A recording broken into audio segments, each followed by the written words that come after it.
Madelyne Pryor, the Goblin Queen, stands atop the Empire State Building, revealed as the true villain behind the Inferno. At her side is Alex Summers, her Goblin Prince, and Jean Grey's parents, John and Elaine Grey, who have been turned into goblins. At her feet is Jean Grey herself. Crackling telekinetic bonds hold her hands behind her back and circle her neck. My name is Ben, and this is Comic Book Breakdown episode 24.12 of the X-Men's Inferno crossover, Broken Mirror.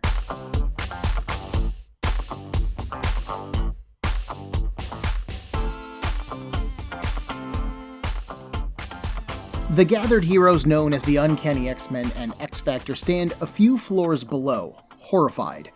They had thought that the Inferno would be over once the demon Nastier was defeated, but apparently not. For all the pain that her husband, Scott Summers, caused her, Madelyne plans to kill his son, Nathan Christopher Charles Summers. Author Walt Simonson opens X-Factor issue 38 by setting the scene and then recapping the arguments from both sides. Maddie hates Scott and wants revenge. Maddie hates Jean and wants revenge. She had originally planned to just ruin Scott's life, until Nastier found her and made a deal. Now she will tear open reality between Limbo and Earth by killing Nathan. The world which has been so cruel to her will be punished. Cyclops argues against this, of course. He is the one who hurt Madelyne. He is the one who should be punished, but not Nathan. And Scott actually offers himself up in the place of his child. But that's not enough for Madelyne. Why settle for a piece of the revenge pie when you can have it all? She gestures, and demons rise up from the meaty ground beneath her feet. Maddie says that she can bring out the worst in things, literally, like she just summoned physical demons from the building, as well as the metaphorical demons in the souls of our heroes. As both teams leap into action, they trip over each other. Longshot literally slips on Iceman's ice slide and falls into Beast. Beast then falls back into Rogue, who swats him away, launching Beast into Colossus and Psylocke. When her other arm swings backward to counteract her momentum, Rogue accidentally punches Archangel in the wing, and that impact triggers his feathers. Those feathers streak out and hit Wolverine, who calls the mutant hunters incompetent. This then enrages Archangel, who begins to charge at Wolverine, but Cyclops blasts Wolverine out of the way, shouting for them to stop! Storm uses her winds to redirect Archangel, and then she and Cyclops start to argue. She needs to keep her X-Men in check, and she says that she'll control the mutant hunters if Cyclops can't. With a powerful wind, Storm whips Cyclops off of the building, but he is still held aloft in the winds. He is not just dropping to the ground. And he asks her, "What's the deal with all this mutant hunter garbage? Cameron Hodge did their PR when they were starting out, yeah, and he made it look like they were just mutant hunters, but that was A, a cover, and then B, months ago. They have been helping mutants in the public since then." Storm explains that they received their news from all over the world, taped and recorded for them while they were away. They have seen nothing of X-Factor's change of heart. "Well, Storm, who was doing the taping?" Cyclops asks. "Who was monitoring your computers?" And here, Storm has to pause, because it was Madelyne. She insisted on the job, actually, because she wanted to help them out. They thought at the time that she was their friend. Storm whips Cyclops around closer to her, rallying together. "Maybe she had a good reason to keep them separated," Cyclops replies, and he then fires an optic blast at Madelyne. As they are figuring this out, Maddie tells Alex that Cyclops and Storm have fought before, back in Uncanny X-Men 201. She knew back then that Scott needed to be humiliated. He needed to be defeated, so that he would leave the X-Men and just be with her. So she waited nearby and had a daydream. In her dream, she saw a powerless Storm beat Cyclops, and when she awoke, Her dream had come true. It wasn't until her own powers were fully awakened that Madelyne understood what happened then. She influenced the contest, rigging it so that Scott would lose and leave the X-Men with her. And no swearing. Whoa! What a retcon! Oh, I'm probably not going to come back to this until I do my wrap-up episode covering all of my thoughts on everything, but this is a detail about Inferno that has largely been forgotten and ignored, and I absolutely understand why, but wow, that's going to be a lengthy tangent. Let's get to a good breaking point first. Like I said, that might be in an episode or two. So Cyclops fired an optic blast at Maddie, right? And she shouts to the old man, meaning John Gray, that she needs him. He leaps into the path of the blast and takes it in her place, and it's like getting hit by a car. Maddie clicks her tongues at Scott. "It's too bad your lover didn't fire at full strength," she says to Jean. Jean points out that despite everything that's happened, Scott is still holding back. Even when he is attacking her, he is not trying to hurt her. Can't she see that? And she can. Maddie just doesn't care. Storm, however, has no qualms about killing Maddie if needed, and she unleashes a wave of lightning at her. But Maddie deflects it easily with a telekinetic field. Madelyne then makes an offer to Longshot and Dazzler. You're both performers. You're not heroes. You want to be stars. And she can make them that. 2 spotlights suddenly turn on above the pair of them, and they're stars now. All they have to do is fight for her. She sicks them on Archangel, and they do manage to down him. He bounces on the ground once or twice, wounded and worn out from the attack, and Maddie goes over to him. He has suffered like she has. They've both been toyed with, used, and they've survived such actions, and come out of it more powerful. But where Apocalypse stripped Warren of control, she offers him that power. The power to control. The power to destroy anyone who wants to hurt him.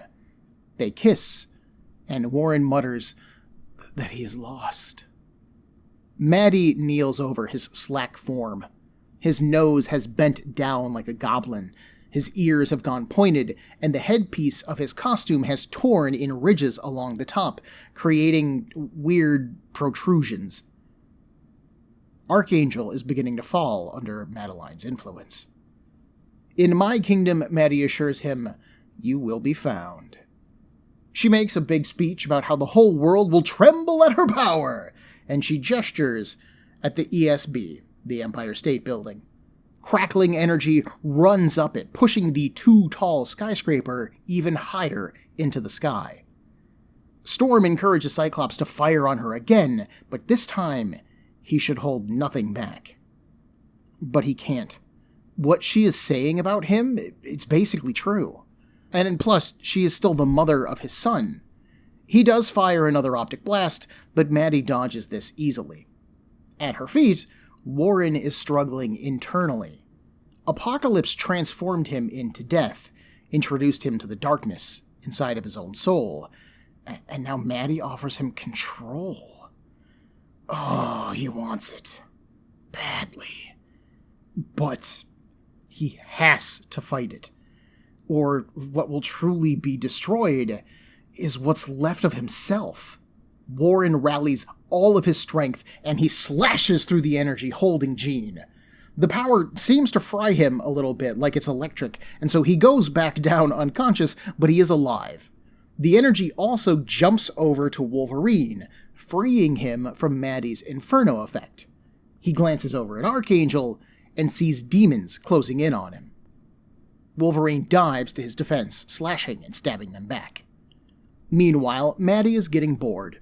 She thought that taking revenge would make her feel better, but this is taking forever. She tells Alex to speed things up, and he takes aim at Cyclops. But Maddie promised the spotlight to Longshot and Dazzler, so they try to kill Scott first. They do botch the job, and the X-Men then move in to neutralize the pair. Rogue picks up Dazzler and smashes her into an Iceman-created snowbank, allowing her to cool out, and Storm uses her wings to grab Longshot, and she just spins him around until he can't breathe, and he passes out. Meanwhile, Scott and Havoc try to keep fighting, but their mutant powers cancel each other out. They can't hurt one another using their energy blasts. They have to use fists. So they do, and they argue while they are doing it. Back around to Maddie and Jean, Archangel has cut Jean's energy bonds, right? She uses her telekinesis to try to grab Nathan in order to keep him safe, but Maddie maintains her grip. The X-Men try to close in and back up Jean, but Maddie then throws up a telekinetic shield, surrounding herself and Jean. It's just them and the baby. Maddie starts to rant about her origin now, explaining Mr. Sinister's role in her life. It's actually where her name came from, Pryor, Pryor, because she had a previous life, a prior, Prior, existence, as Jean Grey. Oh, and while the pair are chatting, they are also flinging energy attacks at each other. Jean, on the other hand, has a hard time believing Madelyne's story. She was grown from a drop of blood? She's a clone? She's got fake memories? I mean, come on, it sounds like something out of a comic book. And even if it's true, Maddie can't blame her actions on all of that. Maddie raves that she'll blame who she wants. Jean then sees the Phoenix thing happening all over again. The cosmic entity stole Jean's life, became her in front of the whole world. Years of her life were literally stolen by the Phoenix, now stolen and recast by Sinister in the form of Madelyne Pryor, and she is just sick of it. Alex almost gets the upper hand on Cyclops while they're fighting. He is actually preparing to kill him, but Archangel shouts, "For Scott!" Without any conscious thought, Warren's wings flick at Alex, and a set of feathers shoot out towards him on their own. But he did not know that Psyche was faking it. He kicks Alex, and then that flight of feather blades slices him up in the back. Alex is still alive, he is not really hurt, but the paralytic freezes him. Without the ability to stand, Alex falls off of the nearby ledge. Archangel dives into the air. It was his wings that did this. He has to set this right. Did they do what he wanted to do before he even knew it, though? Or did they really act on their own? It doesn't matter. He scoops up Alex and returns him to the ledge. Inside of their bubble, Maddie continues her rant of self-pity. She's just a copy of Jean, and a bad one at that. Why doesn't Jean take a look, actually? And so Maddie uses her telepathy to link their minds and share their experiences. First, they go over the death of Annie Richardson again, Maddie's earliest memory. Then they come upon the Phoenix, and things fall into place for Jean. When the Phoenix first touched her mind and made her its offer, it copied Jean's mind. It then placed her in stasis at the bottom of the river and pretended to be her for a time. It lost control, destroyed a world, and let its physical shell be destroyed on the moon. And then the Phoenix went back to Jean, offering her the memories that it had accrued in the meantime. But she saw the memories of destruction, of horrible actions, the emotions, the feeling of it, and she rejected them. That portion of the Phoenix then sought out the next closest thing to Jean Grey, the unawakened mind of Madelyne Pryor. Feeling no resistance, it returned Jean's memories and added the Phoenix's experiences as well. This is what brought Maddie to life, and it matches up with what Mr. Sinister already told us. Jean realizes that all of Maddie's pain is actually her fault. If Jean had accepted those memories back, accepted what the Phoenix had tried to give her, none of this would have happened. She apologizes for what happened to Maddie, earnestly. But Maddie doesn't care about sorry. The only thing she cares about now is power. From there, Maddie continues her end of the story. Sinister implanted memories and a name for her. He placed her with Scott's grandparents and made sure that they met. She loved Scott easily, thanks to Jean's memories of loving Scott, and he loved her. At first, anyways. But she felt him slipping away. Maddie thought that the baby would keep him with her, but no, he still left. Jean argues that Scott did try to go back. Scott actually left her, and he tried to find them. But they had already left Alaska, and their home was stripped of any evidence that she even existed. He did try to make things right. That recaps with what we know about Maddie, who then recaps her adventure with the Marauders, falling in with the X-Men, taking charge of their computer systems, all of that. Using those computers to turn the X-Men against X-Factor, to deprive Scott of his closest friends and allies. Then, when the X-Men and X-Factor met, they would destroy each other. Nastier and the demons came later. They're almost just a coincidence, and they were perfect for what Maddie wanted. Nastier lit the fuse, she says, but I'm the bomb. Jean tries to reach out to her again. It doesn't have to be this way. They have been in each other's heads now. They've shared that pain. Her, Madelyne, Scott, they're all to blame for this mess. But they can set it right. Maddie has so much to live for. She is alive, after all. The odds of a clone existing, or who even knows, but she is alive. She has a son. She can turn back from this madness. Madelyne rejects that idea. Jean's reality is hope and understanding and smugness. Maddie's reality has ever been pain and suffering. While the two women have been connecting, the X-Men and X-Factor have worked on Maddie's shield. They have won over Dazzler, convincing her that, while, yeah, she does have a spotlight, Maddie is the star of the show right now, and Dazzler wants to take her down a peg. They ask Havoc if he is willing to help, and at first he does refuse. Scott is the one who hurt her first, so he deserves every ounce of pain that she can give him. But Wolverine argues that Madelyne, whatever she is now, isn't the woman that they've grown to know. She's some kind of demon conjuring that stole the real Maddie from them. Reluctantly, Alex agrees to help. But he does tell Scott that he agrees with Maddie, and he will not help them destroy her. Now they just need to break through Madelyne's force field. Psylocke finds Longshot, reasoning that his luck could point out where the bubble is at its weakest. She finds him alone, kneeling, and feeling terrible for himself. He feels nasty, rotten, and lonely on the inside. His soul has turned dark, he argues, and so he has no luck. He can't help them. They're fighting to save babies, though, Psylocke tells him, and they need his luck. Think of the children, and where do they start saving them? Come on, just think about it. Longshot concentrates, and suddenly his left eye flashes gold. He quickly draws a throwing blade from the bandolier over his chest and hurls it over Psylocke's shoulder. There! It bounces off of the force field, and the X-Men unleash their energies at that spot. After several pages of this, and back and forth scenes with Maddie and Jean, the force field finally collapses. As the mutants charge in, Maddie tosses Nathan up into the air, and she launches a blast of energy at him. Cyclops somehow suddenly above Madelyne. He's like standing on a cliff bluff. Cyclops suddenly dives through the air, though, and wraps his body around his son, and takes the entire energy blast himself. Maddie rages at being thwarted, and she sets off a massive detonation, attempting to kill everyone there in it. But the X-Men react quickly enough that they are able to defend themselves, and somehow no one is drastically hurt. Jean then wrestles with Madelyne.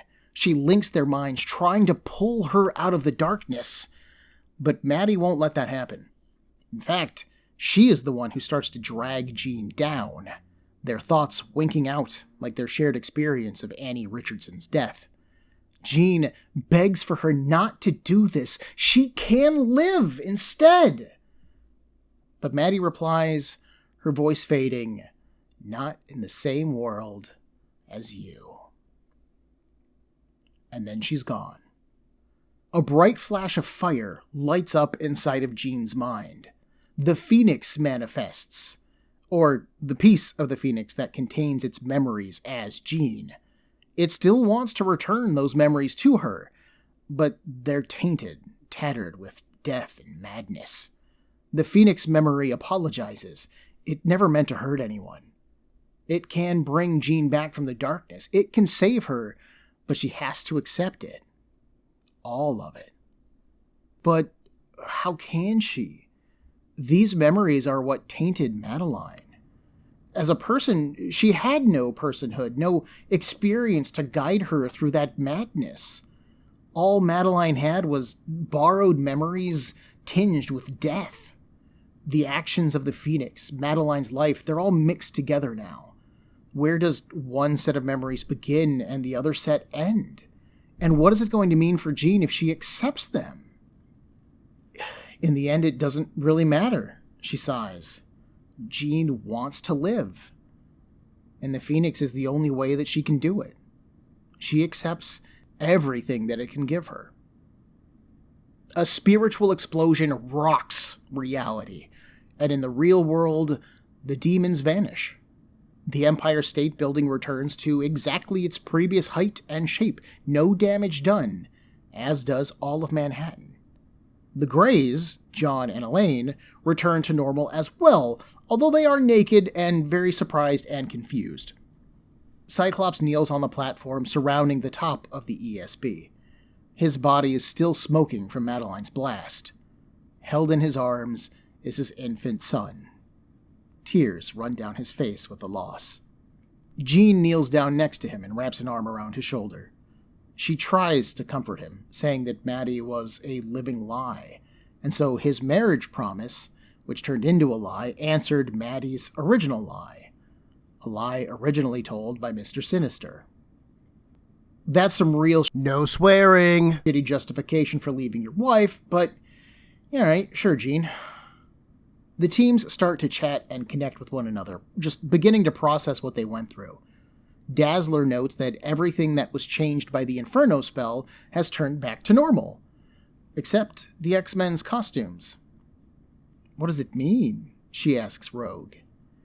And Rogue suggests that the demons are telling them something. Warren muses about how right all of the darkness felt to him through the night. Apocalypse called him Death. Maddie called him Dark Angel. Maybe that's right. Maybe it just fits. But Beast doesn't buy it. Warren was the one who saved Jean. He saved Havoc. Maybe he saved all of them. He had plenty of opportunities to choose darkness, and Warren has consistently chosen the light. Forget Dark Angel, buddy. He's their Archangel now. And heaven knows they need one. Scott thanks Alex for helping save his son, but Alex is still mad and grieving for Madelyne. Jean cuts them both off.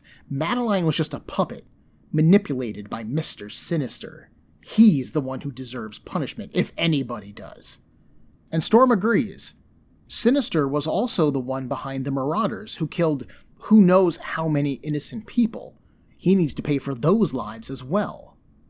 Together, both teams agree it is time to find Mr. Sinister and make him pay.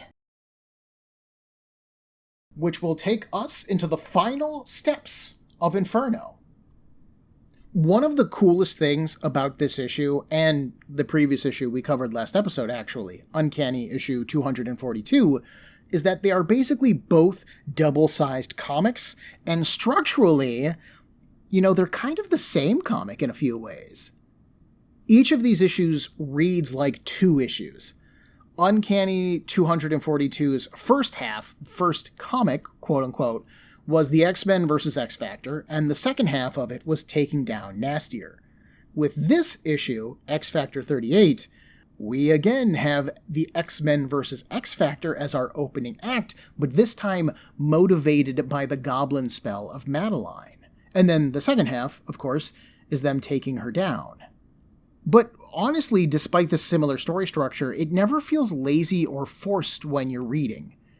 Claremont and Simonson have installed perfectly good story beats to motivate their combat, so even reading these two issues back to back, like I did, They both feel right. They work incredibly well, and they feel jam-packed for the size of comic that you're getting. Artistically, I think that this is probably my favorite issue of Walt Simonson's X-Factor so far. Most of the issue is pretty normal. I have no real complaints about his artwork. It is kind of sketchier here, if that's possible, but again, that's kind of Simonson's style, and I'm kind of finding my groove with it again. The thing that I really like about it, though, is when Maddie confronts Jean, and they link their minds and start to go through Maddie's memory. Simonson has a very specific framing device for those scenes. You've got Maddie's face in profile on the left-hand side of the page, Jean in profile on the right side of the page. Whatever they are talking about is shown in the center between their two faces, along with their dialogue balloons. This generally takes up like 2/3 of the page, and the rest of the page is then smaller panels, still relevant to whatever Jean and Maddie are talking about. This bit of design is great, as it cements that what is happening between them is separate from what the two X teams are doing. We are, after all, inside their shared mindscape when we're getting kind of that recap of Madelyne's history and the explanation of how she came to be. And it also helps to highlight that these two characters could essentially be the same person, but are also so incredibly different. We are literally seeing two sides of a mirror at one time. Jean Grey got to grow up in a household that loved her. Even after experiencing Annie Richardson's death, her parents visited doctor after doctor in order to find a way to help her cope. She was also supported by Charles Xavier as a mutant, and then by the X-Men as a team as time went on. Madelyne, in contrast, had none of that. Her memories of Jean's life were incomplete, leaving her with Jean's pain, but no way to cope with it. Then she also had the Phoenix's memories of pain, betrayal, and hunger, reflected in Madelyne's need for more power. She didn't have loving parents, she didn't have Charles Xavier, and sure, the X-Men might have welcomed her, but they also represented a wedge between her and the one person that she actually cared for, and expected to care for her back, Scott Summers. Madelyne felt all alone in the world, and so she manipulated everyone around her, pushed everyone away.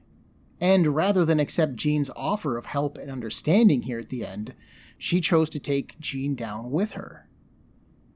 I am really curious about how far back the planning went with Madelyne, because the retelling of her actions is really one hell of a retcon.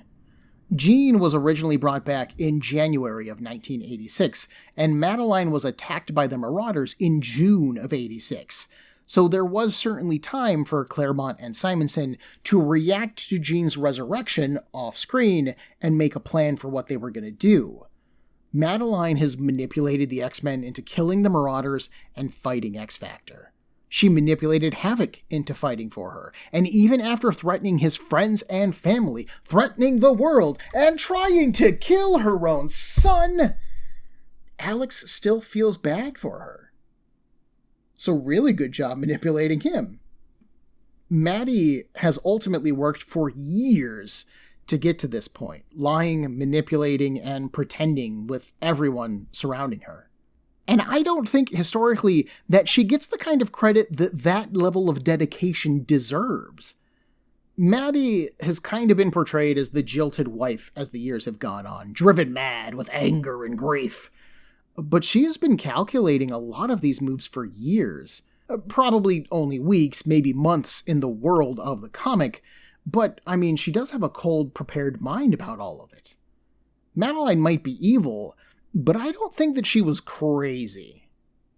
Along those lines, we have the additional retcon that Maddie rigged the contest between Storm and Cyclops. The original idea behind that issue was Madelyne confiding in Storm that she wished her husband would leave the X-Men, but so long as the team needed him, they were always going to be Scott's first priority. So Storm, who at the time did not have her ability to control the weather, challenged Cyclops for leadership of the X-Men. Whoever won the contest stayed. Whoever lost would leave. And, from the original perspective of that comic, Storm won. It's a huge part of her backstory. It's one of the biggest examples of why Storm is such a great character. Because even without her powers, going up against a guy who has years of superheroing experience and has been training to do this since he was 15 years old, she still managed to beat him. No cheating, nobody tripped Cyclops when he wasn't looking or shot him with a spitball and distracted him. This is just one of those moments that gets pointed to as to why Storm is such an amazing character. And here, with this scene, Madelyne is taking credit for it. It wasn't Storm's skill that allowed her to win, like we've all believed. It was Madelyne, somehow. Now, Madelyne does not say how she helped Storm or how she held back Scott, whatever she did in order to influence this fight. This issue of X Factor was also written by Walt Simonson, who did not write that issue of Uncanny X-Men, so this could very well just be an empty boast on Maddie's part. Maybe Madelyne really did just fall asleep, and maybe she did dream of Cyclops losing the contest, but it was just the coincidence that it was originally presented as being. But the person that Maddie tells this bit of information to is Alex. And it really doesn't matter to Alex at all. This information, if it was going to be told to anybody, would have been damaging more to Storm if she had heard it. Not that I think Storm would doubt herself and trust the ramblings of a mad woman who is planning to murder her son, but as a threat, Storm is the only one that this information could really have damaged. Alex wouldn't have cared, and he certainly didn't, and he doesn't react to the story at all after Maddie says it. And honestly, I think in the grand history of the X-Men comics, that's a big part of why this retcon has largely been ignored. No one within this story hears it. No one reacts to it. There's no follow-up to it at all. It would be one thing if Storm had heard it, and then she began to question her worthiness to lead the team. Even if Cyclops clapped her on the back when this was all over and told her that she's done a great job so far, it could still have led to Storm questioning her leadership style. Maybe even her choice to go underground and hide from friends and family. Her choice to push the X-Men in a darker, more deadly direction. But Storm didn't hear this information. And so it doesn't matter. Plus, there is just honestly the simple no swearing fact that a powerless Storm beating a superpowered Cyclops is just one of the most badass things we've ever heard. I just don't want Maddie's claim to be true because I prefer Storm being still swearing awesome. Storm's time as leader of the X-Men is one of the coolest periods of X-Men history, cementing her as a strong figure capable of adapting when necessary, showing mercy when able, and being hardcore when it's warranted. Outside of Storm, there are also a lot of great, smaller character moments amongst the rest of the cast. At the start of the book, when the two teams start to fight each other, it's kicked off by Iceman accidentally making Longshot slip on his ice slide. This causes a chain reaction of slapstick impacts that kick off all of the violence for the first half of the comic. And you know what? I really like that. Longshot only has good luck when his motives are pure. So when Maddie specifically influences him and Dazzler, that luck goes bad. Ordinarily, Longshot is pretty good on his feet. He is very acrobatic. But here, he slips on like a banana peel almost and kicks things off, and everyone's tempers just kind of keep that energy going, and then the next thing you know, everybody's punching each other. I also like Maddie specifically influencing Longshot and Dazzler as well. We talked about both of their lack of interest, let's say, in superheroics back in a previous episode. Allison, at her heart, wants to be a singer, and Longshot is an actor turned rebel who doesn't really have a cause anymore. He's kind of just hanging out with the X-Men. They are easily the least driven of this particular team of X-Men, also easily the most vain, I would say, and Madelyne's spell really amps that side of them up. So her picking them out specifically and being like, hey, why don't you help me fight the rest of these goody two-shoe characters, really makes a lot of good sense to me. I also love the fact that Storm and Cyclops shake off Maddie's influence first out of the rest of the cast. Both of them are leaders, and that means that they need to be able to read the battlefield, put aside their emotions, and do what is best for their teams and their mission. But Storm is easily the more openly passionate of the pair than Scott, so when they start fighting, she's the one who kind of wants to keep it going, feeding on that action. But Scott uses logic to diffuse that emotional reaction, and once that happens, Storm refocuses and they both immediately start to go after Madelyne. That little bit of storytelling shows exactly why these two are such great leaders, but also highlights the contrast between their leadership styles. I would have expected that level of writing from Claremont, not Simonson, but it's fantastic. And as an Archangel fan, I love Warren being tempted further into the darkness of his soul, but denying it. Oh! He's the one who frees Jean, which changes the entire dynamic of the fight against Madelyne, allowing her to basically handle Maddie for the whole rest of the issue. Plus, when Warren chooses light over darkness, hope over despair, he accidentally frees Wolverine from Maddie's influence. Wolverine then comes to his aid, defending him from the attacking goblins. These two have spent almost 2 entire issues doing nothing but fighting each other. But when at their best, they work together and they fight together. That's flippin' awesome! Oh, and remember when I said the X-Men talked Dazzler into helping fight against Madelyne? Guess who knew Dazzler well enough to sell her on that idea? It was Rogue. I No swearing. fucking love to see it! Claremont and Simonson do a simply amazing job highlighting the rivalries, dislikes, and tensions between the cast members building up to Inferno and then playing with all of those ideas during Inferno so that when our heroes are faced with true evil, they have to overcome those differences. And in overcoming those differences, we see the true depths of heroism. And when Wolverine is the one who talks Alex into helping them fight against Madelyne, that's great.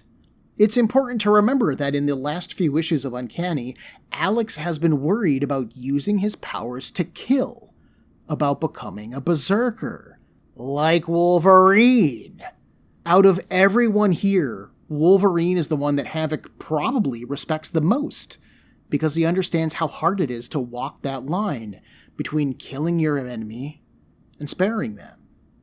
It's honestly part of why Alex doesn't listen to Scott, but he does listen to Logan when he reaches out.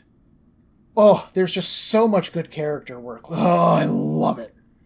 This Demonic Knight wasn't just a story about Madelyne and her pain specifically, her unwillingness to let go of hate. It was a test for all of the X characters.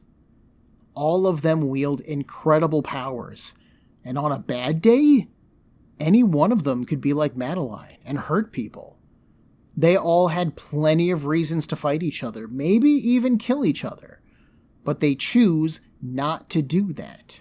They rise above their darker sides and petty hates in order to do what is right. Madelyne was a victim of Sinister's manipulations, of Jean's fear, of Scott's disinterest, and ultimately she allowed those actions to shape who she was. She gave in to the darkness instead of rising against it. Ilyana Rasputin rose above her painful past over in the pages of the New Mutants and was reborn with a fresh start. Madelyne Pryor gave in to her past, and she fell to the flames. Next week, Jean Grey wrestles with the new memories that she has just absorbed from Madelyne. Memories that lead the team right back to Mr. Sinister. Join me for episode 24.13 of Comic Book Breakdown's exploration of the X-Men's Inferno crossover. An explosive homecoming. Everyone, there are a million podcasts vying for your time and attention, and I'd like to thank you for listening to mine. If you would like to get in touch with me to share a concern, request a series, compliment me, berate me, whatever you like, send me an email at cbbreakdown@gmail.com. Otherwise, thanks for listening.